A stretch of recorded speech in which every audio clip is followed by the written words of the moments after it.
Hoy los cubanos tienen una gran preocupación en las redes y sobre todo familias de cubanos que están reclamados desde la isla con todo esto de los temas migratorios que han cambiado, que han detenido, que han congelado las reclamaciones familiares.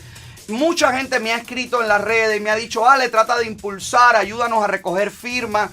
Creo que hay un grupo de cubanos que está recogiendo firmas para que se detenga esa cancelación del tema de la reunificación familiar que Trump ha pospuesto hasta el 31 de diciembre. Yo no soy especialista, pero tengo, oye, al mejor de todos los especialistas en inmigración en este programa. Una vez más, bienvenido el señor Santiago Alpici. ¿Cómo está, doctor? Hola, Ale, ¿qué tal? Un saludo para ti y toda la audiencia, hermano.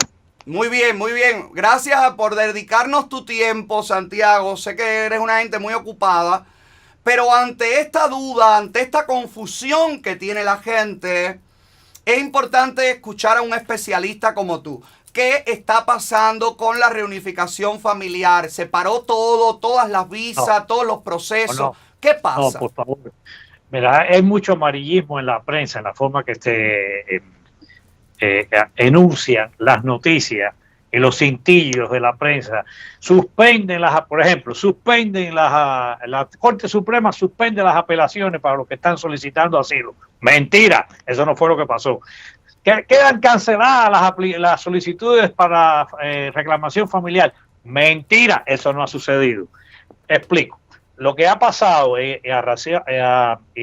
como razón de la pandemia, el gobierno de Estados Unidos, en este caso, la administración Trump, tiene, debido a la distribución de poderes que le corresponde al Ejecutivo, la de la seguridad nacional y limitar por ello la inmigración al país. ¿Y cómo lo ha hecho? Porque el presidente de los Estados Unidos, el Poder Ejecutivo, no puede cambiar la legislación. La ley de inmigración no ha sido cambiada, no ha sido cancelada, no ha sido terminada, no ha sido modificada, porque no lo puede hacer el presidente de la nación norteamericana, porque la Constitución claramente dice que quien único hace las leyes de naturalización es el Congreso de los Estados Unidos. Lo que ha sucedido, y usando la prerrogativa de los poderes en este momento de crisis nacional, es limitar la entrada de inmigrantes y de personas que vienen a trabajar a los Estados Unidos, fundamentalmente para preservar el mercado laboral para los norteamericanos. Es decir, si tú eres norteamericano, naciste y te criaste aquí y no entiendes qué es lo que está pasando con nosotros, que somos inmigrantes, a él le parece perfectamente bien que eso suceda, porque está haciendo una medida proteccionista para la sociedad norteamericana. O sea que en un momento, a ver si entiendo todo, Santiago, en un momento de crisis como esta, la administración Trump ha decidido congelar la entrada de trabajadores foráneos para que los ciudadanos norteamericanos puedan hacer esos trabajos, ¿cierto? Correcto, cierto, pero también ha suspendido temporalmente la emisión de visas para ciertas categorías migratorias que dependen de la reclamación familiar.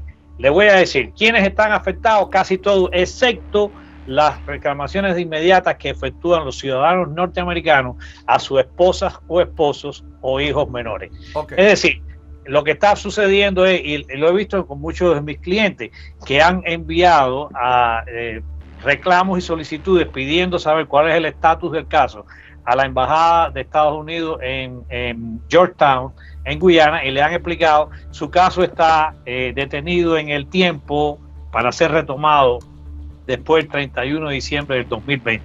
¿Quiénes son? El padre o el esposo que está reclamando, residente que está reclamando a su esposa, que está reclamando a su hijo. No para el esposo norteamericano que está reclamando a su esposa, para ese no hay ninguna suspensión. Además, yo debo aclarar, Alex, antes de seguir, que usted puede iniciar el proceso de reclamación sin ningún tipo de problemas en este momento. Usted puede reclamar a lo que la ley le da derecho a hacerlo. Los ciudadanos norteamericanos pueden reclamar a sus hijos, menores o mayores, casados o no, a sus esposas y esposas, a sus novias a través del fiancé, puede reclamar también a sus padres, hermanos, a los hermanos, que es el más demorado. Eso no está suspendido, eso no está cancelado. Repito, el presidente de los Estados Unidos, Trump, Malanga, su banda, no pueden, por razones de la tripartición de poderes de este país, cancelar o terminar una ley migratoria que autoriza al ciudadano norteamericano a reclamar a su familia. Okay. Métase eso en la cabeza. Entonces, lo que ha sucedido y todo este revuelo que hay en la comunidad cubana, porque me ha llegado el fin de semana alrededor de 300 mensajes, he visto artistas cubanos también compartiendo la solicitud de que no se pare la emisión de visas, basta recoger firmas. El 31 de diciembre está aquí prácticamente, pero aún así los cubanos residentes que tienen reclamado a sus parientes cercanos dentro de la isla, dígase marido, esposos o esposa, hijos menores de 21 años, hermanos, hijos, padres, esa gente son los que se van a ver afectados, los residentes, y únicamente hasta el 31 de diciembre. No significa que no van a poder traer a su familia. Eso es correcto, pero también están afectados los ciudadanos norteamericanos que están reclamando a sus padres. Okay. También hay una demora en ellos. Ahora, no así nuevamente a los familiares inmediatos, que son menores, hijos menores y esposos de ciudadanos norteamericanos.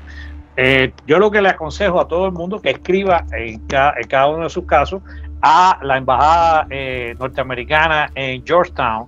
El email, si mal no recuerdo, lo voy a decir, es visa, B-I-S-A, George, G-E-O-R-G-E, arroba, state, sí, state, S-T-A-T-E.gov, G-O-V. Ajá. Es lo que hay que escribirle ahí para que cada uno reciba una explicación de qué es lo que está sucediendo en el caso específico. Yo he tenido clientes que muy lamentablemente ya incluso este es el caso de una ciudadana norteamericana que reclama a su madre. Su mamá completó la entrevista incluso en Guyana, regresó a Cuba esperando una decisión por algunos trámites ulteriores que hacían falta, y yo le recomendé que escribiera, y la embajada le respondió que su caso estaba incluido dentro de este grupo y que no iban a emitir la visa o una decisión final hasta después de diciembre 31 del 2020.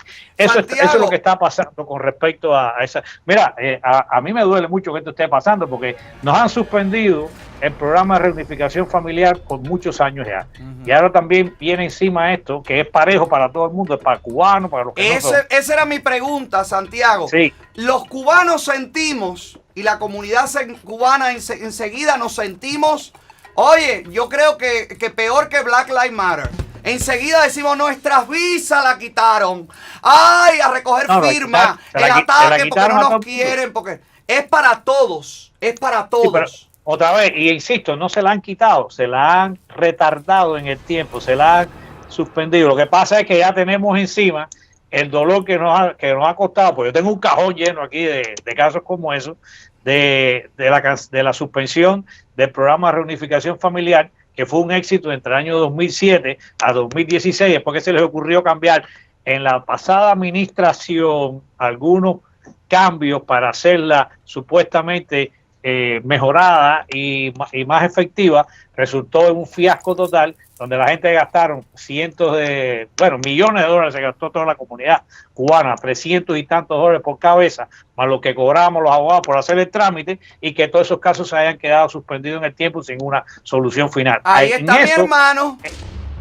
Yo lo sé, no me lo vayas a contar, tú sabes cuántas cosas y cuántas veces hemos escrito para recibir la misma respuesta. Es así, pero es bueno que la gente sepa, porque la gente me ataca y me dice... Lo que hay que personalizar el tema. A ti te duele porque te ha pasado con tu hermano. A mí afortunadamente, yo traje a toda mi familia antes, pero yo tengo el dolor de 200 y tantos casos, claro, o 300, que tengo el cajón aquí lleno a mi derecha, de gente que está sufriendo por lo mismo, todos estos que están aquí. ¿Me entiendes? Claro. Entonces...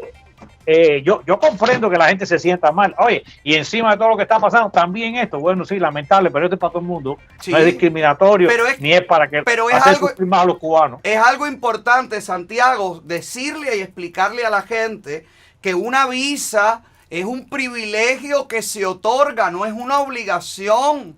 Una También visa es cierto que es la posibilidad que te da un país de emigrar, caballero. No es una cosa de que tiene que ser... Pero fíjate, en el caso de las reclamaciones familiares, cuando tú eres ciudadano o residente, tú tienes el derecho inalienable de solicitar a tus familiares que te permita la ley.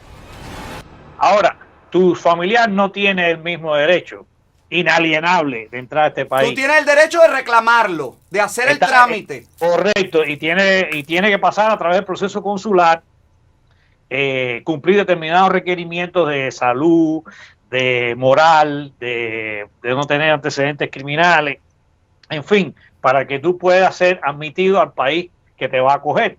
Además de eso, tu familiar, después que le dieron el derecho a traerte, también tiene la obligación de mantenerte. También.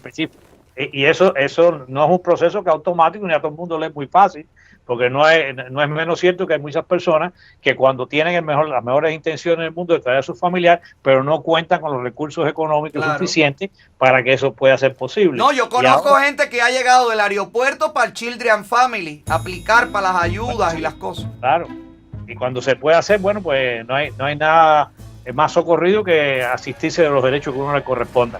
Yo también quería hacer una breve mención, si me lo permite, Ale, a esta decisión de la Corte Suprema sobre lo que se ha llamado la suspensión del derecho de apelación en los asilos, lo cual es un disparate, una falsedad que me hervía la sangre cuando leí los titulares muy amarillistas sobre esta decisión.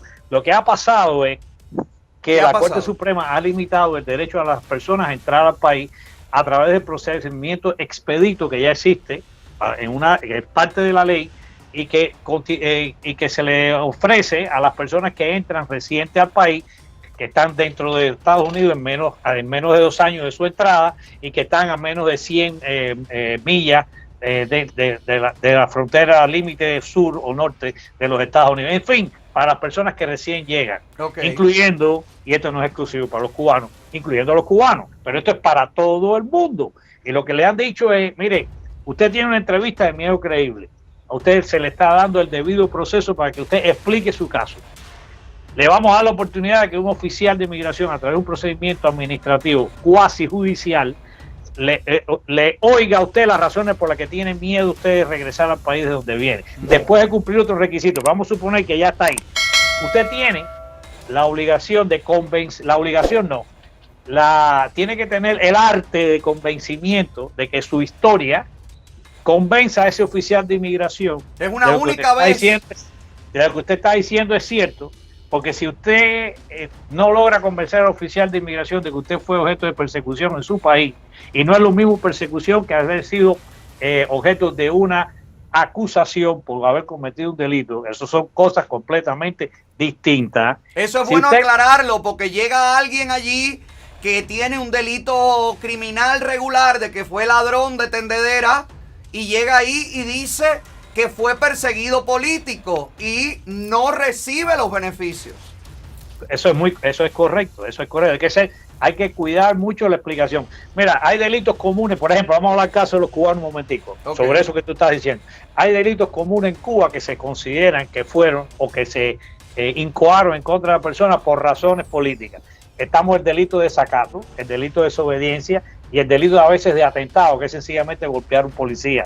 Cuando esas cosas pasan, usted tiene una buena oportunidad de explicarle que siendo un delito común, usted sin embargo fue objeto de una persecución política, no de una prosecución delictiva, que son dos conceptos completamente distintos. Bueno, en fin, lo que se trata de esta decisión de la Corte Suprema es decir, si la persona no pasa la entrevista de Miedo Creíble, ya no puede ir frente al juez para que el juez revise nuevamente esa entrevista, oiga la opinión de la persona que entra y decida si es creíble o no su testimonio sobre la pasada persecución política, religiosa, por razones de nacionalidad del país de donde vive. Eso es todo lo que ha pasado. Si usted está ahora mismo dentro de los Estados Unidos, ya tiene un proceso de asilo político, usted tiene todos los derechos a terminar su caso y si no gana, a apelarlo al buró de inmigración de apelaciones. Ese derecho no se lo ha quitado nadie.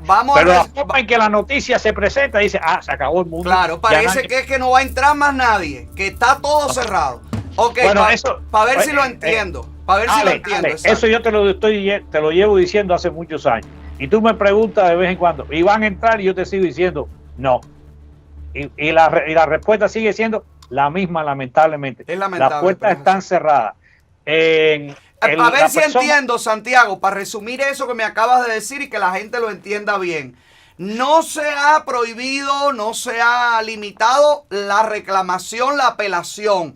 Lo que está prohibido o lo que ahora está vetado es que usted, si no convence en una primera entrevista al oficial de inmigración, tenga una segunda oportunidad de ir frente a un juez para hacer lo que tuvo que definir el oficial. ¿Cierto? Eso es correcto. Eso es enteramente correcto. Ok, entonces, si ya usted tiene su caso.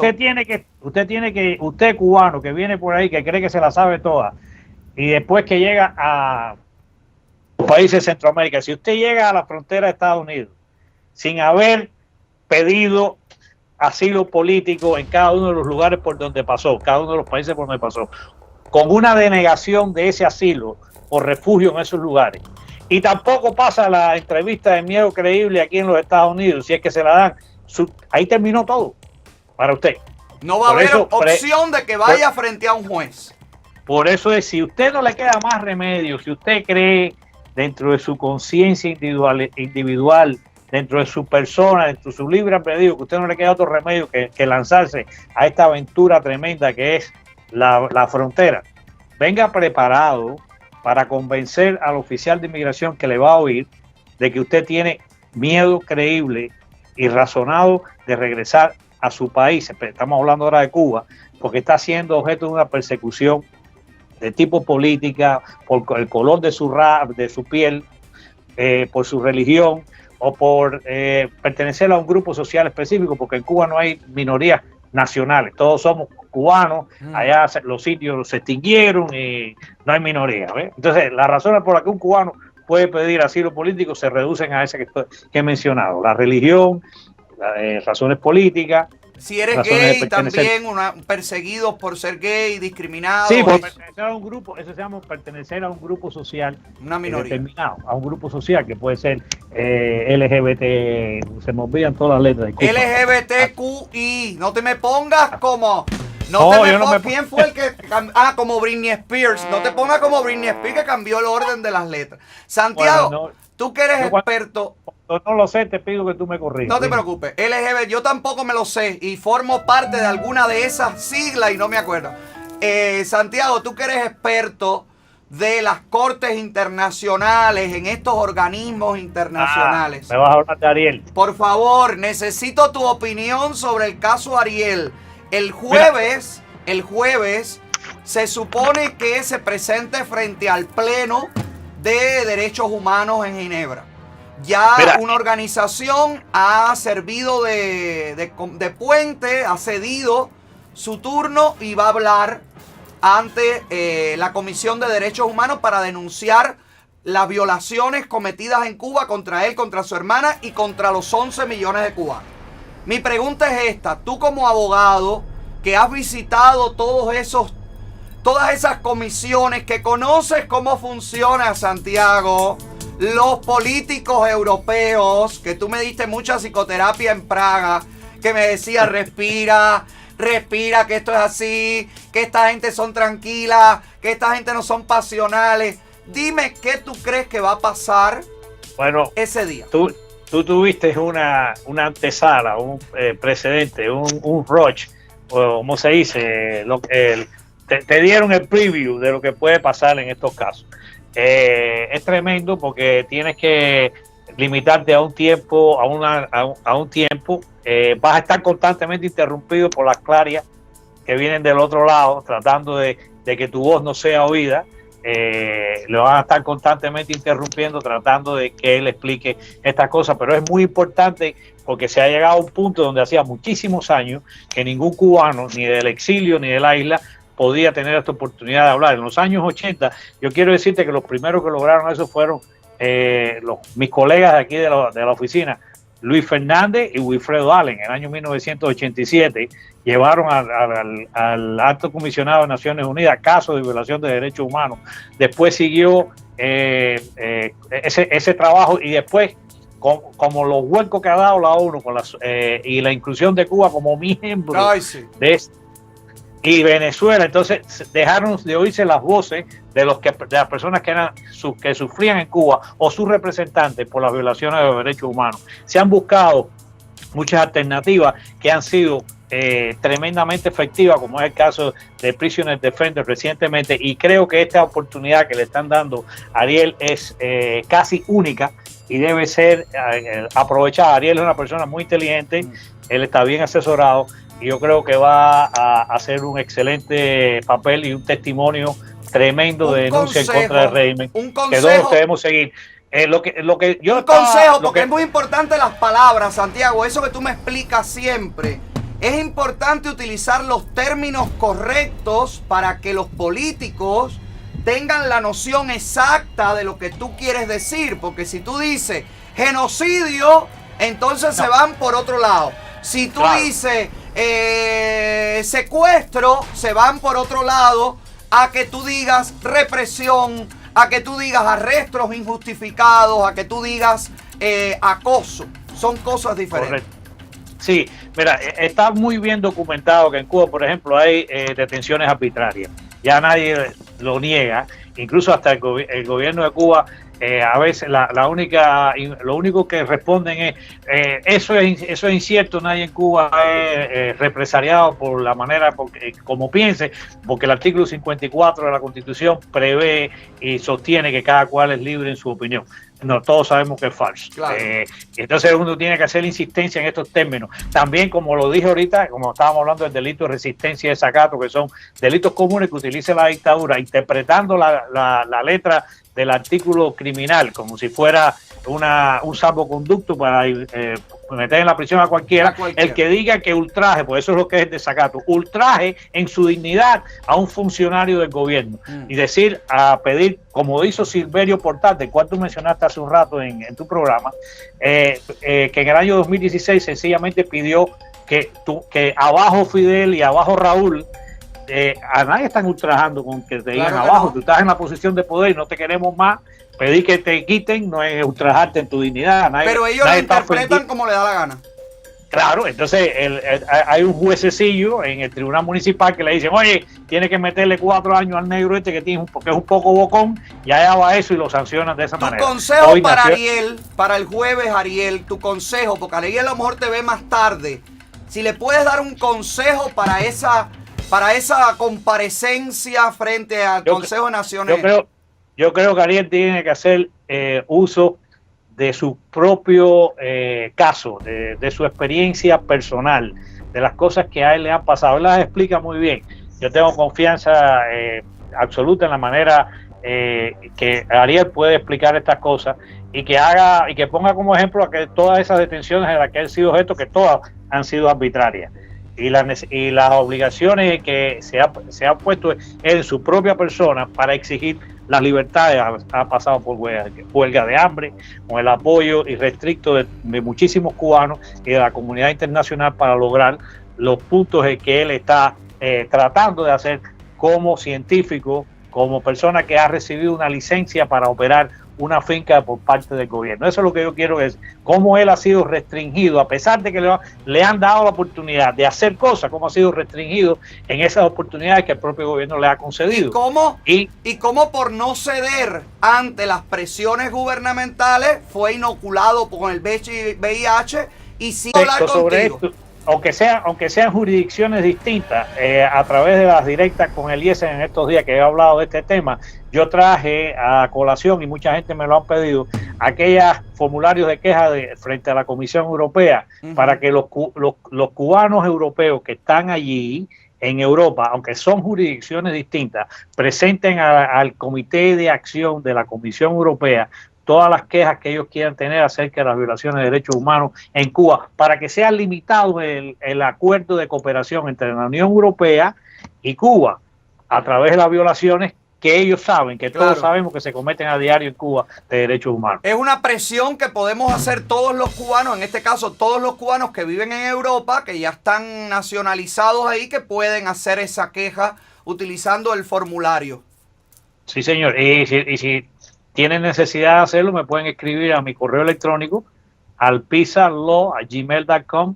Es mi apellido,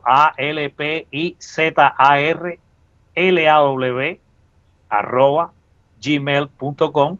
Y yo con gusto se lo envío junto con el PowerPoint presentation que hice un día en tu programa. Ok, gracias Santiago, como siempre, tú dispuesto a ayudar a la gente y a decirnos la verdad, porque lo que más me gusta de hablar contigo, Santiago, es que tú no doras la píldora. Si la cosa está fea, tú la dices, y si la cosa está buena, también la dices. Gracias, querido. Un abrazo a todos. Un abrazo para ti. Santiago Alpizar, señoras y señores. Póngase en contacto con Santiago en caso de que necesite una asesoría para cualquier reclamo migratorio.